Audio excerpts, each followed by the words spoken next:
ലോകത്തെ ഏറ്റവും സൗന്ദര്യമുള്ള ആളാണ് നബി സല്ലല്ലാഹു അലൈഹി വസല്ലം. കാന അജ്മലൻ നാസ്.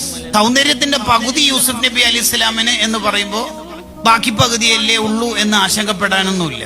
നബി തങ്ങളുടെ സൗന്ദര്യം അങ്ങനെ പകുതിയും കഷ്ണമാക്കുന്നൊന്നുമില്ല, അത് വേറെയാണ്. അപ്പൊ തങ്ങളുടെ ഒരു സൗന്ദര്യം എന്ന് പറയുന്നത് ഖദീജ ഉമ്മ പറഞ്ഞല്ലോ, കിസ്റ കൈസറിന്റെ പരവതാനിയും സുലൈമാൻ നബിയുടെ കൊട്ടാരൊക്കെ ഇങ്ങനെ നോക്കിയിട്ട് അത് നോക്കിയ ഉടനെ തങ്ങളുടെ മുഖം നോക്കിയാൽ ഈ നോക്കിയൊക്കെ നിഷ്പ്രഭമായി പോകും. ഇതൊന്നും ഒന്നുമല്ല എന്ന് മനസ്സിലാവും, ഒന്നുമല്ല എന്ന് മനസ്സിലാവും. ആയിഷുമ്മ പറഞ്ഞല്ലോ,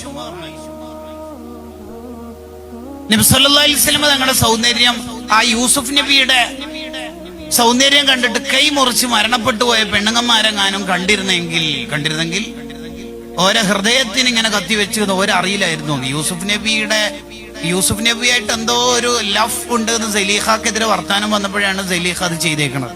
സലീഖ അത് നിങ്ങൾ കണ്ടാൽ പോലും പ്രശ്നം തന്നെയായിരിക്കും എന്ന് യൂസുഫ് നബി അലൈഹി സ്വലാമിനെ വെച്ചിട്ട് തെളിയിക്കുകയാണ്. യൂസുഫ് നബി ഇങ്ങനെ കടന്നു പോകും.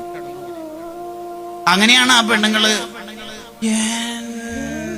മോനെ എന്ന് പറഞ്ഞിട്ട് ആപ്പിൾ മുറിക്കേണ്ടതിന് വരെ വിരൽ മുറിഞ്ഞിട്ട് ബ്ലഡ് പോയിട്ട് മരിക്കുന്നത് ഓരറിയാതെ അവിടെ മരിച്ചു പോകണം.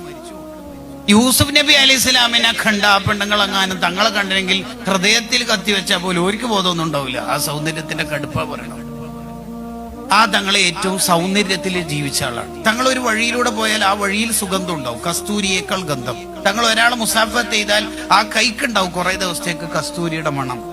തങ്ങൾ ഒരാളുടെ തല തടവിയാൽ, ഒരു കുട്ടിയുടെ തല തടവിയാൽ ബാക്കി കുട്ടികളിൽ നിന്ന് ആ കുട്ടി വേർതിരിയപ്പെടുന്ന ആ കുട്ടിയുടെ തലയിൽ നിന്ന് സുഗന്ധം വരുന്നതുകൊണ്ട് തന്നെ ഈ കുട്ടിയുടെ തല തങ്ങൾ തൊട്ടിട്ടുണ്ടെന്ന് മനസ്സിലാവും.